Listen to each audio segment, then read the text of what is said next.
ఏపీలో పోలీసుల నిర్లక్ష్యం వల్లే హింసాత్మక ఘటనలు జరిగాయని వైసీపీ నేత అంబటి రాంబాబు మండిపడ్డారు. పోలీసు అధికారులను ఈసీ మార్చిన తర్వాత హింసాత్మక ఘటనలు ఎక్కువగా జరుగుతున్నాయని చెప్పారు. కొందరు పోలీసుల సహకారంతో టీడీపీ కార్యకర్తల దాడులకు పాల్పడుతున్నారని ఆరోపించారు. అయితే పల్నాడుతో పాటు కొన్ని ప్రాంతాల్లో పోలీసులు నిర్లక్ష్యంగా వ్యవహరించారని, సినిమాల్లో లాగా పోలీసులు విధ్వంసం మొత్తం అయిపోయిన తర్వాత చివర్లో వచ్చారని అంబటి విమర్శించారు. ఈ మధ్య కాలంలో జరిగిన ఏ ఎన్నికల్లోనూ జరగలేదని, దానివల్ల తీవ్రమైన నష్టం ప్రజాస్వామ్యానికి కలిగిందని, ముఖ్యంగా ఇది జరగడానికి గల కారణం ఏమిటంటే మేము ఎక్స్ప్లెయిన్ చేసింది పోలీసు అధికారులు టోటల్లీ ఫెయిల్యూర్.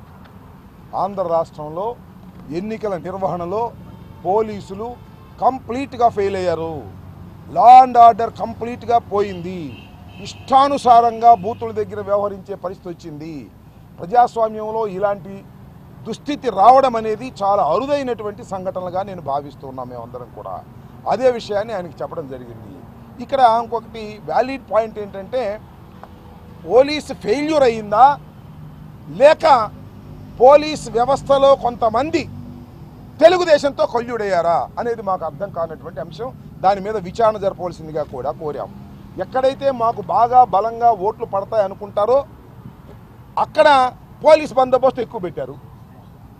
ఎక్కడైతే మాకు బలంగా ఓట్లు పడవు, తెలుగుదేశానికి అనుకూలంగా ఉంటాయి అనుకున్న చోట పోలీసులు పెట్టలేదు.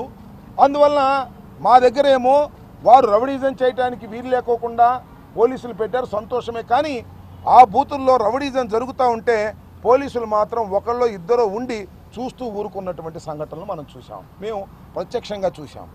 ముఖ్యంగా పల్నాడు జిల్లాలో కానీ మరొక జిల్లాలో కానీ ఎక్కడైనా సరే ఏదైనా ఒక హింస జరుగుతూ ఉంది, ఒక బూత్ను క్యాప్చర్ చేశారు, పోలీసు వారు వెళ్ళాలి అని మేము అనేక సార్లు ఫోన్ చేస్తే ఇదిగో వెళ్తున్నారు అదిగో వెళ్తున్నారని, సినిమాలో లాగా అంతా అయిపోయిన తర్వాత కొట్టుకున్న తర్వాత ఈవీఎంలు పగిలిపోయిన తర్వాత అప్పుడు వెళ్ళినటువంటి సంఘటనలు కోకొల్లలుగా కనిపిస్తూ ఉన్నాయి.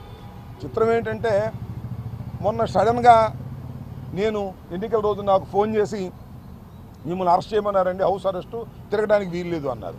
నేను ఇంటికి వచ్చి కూర్చున్నా, నా ప్రత్యర్థి మాత్రం తిరుగుతూనే ఉన్నాడు. What is this? దీన్ని కూడా సమాధానం చెప్పాల్సినటువంటి బాధ్యత పోలీస్ వ్యవస్థ మీద ఉంది. అనేక హింసాత్మకమైన సంఘటనలు జరిగాయి, ఆ రోజున జరిగాయి, నిన్న జరిగాయి.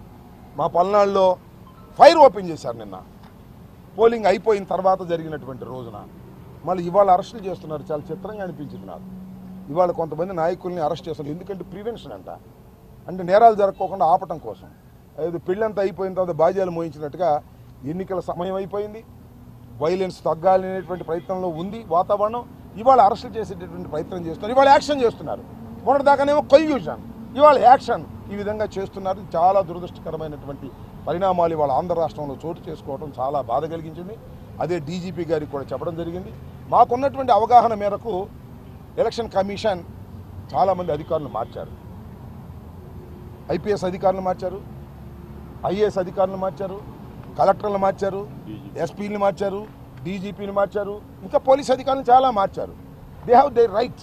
ప్రజాస్వామ్యంలో ఎన్నికలు సక్రమంగా జరగడం కోసం ఏదో వైఎస్ఆర్ కాంగ్రెస్ పార్టీ అధికారంలో ఉంది కాబట్టి ఆ అధికారులు ఉన్న అధికారులు మాకేదో సహాయం చేస్తారనేటువంటి అనుమానంతో తెలుగుదేశం పార్టీ వారు, బీజేపీ వారు లేదా జనసేన వారు ఇచ్చినటువంటి కంప్లైంట్స్ మీద మార్చారు. మారిస్తే ఏం జరగాలి? మెరుగైనటువంటి పద్ధతుల్లో ఎన్నికలు జరగాలి.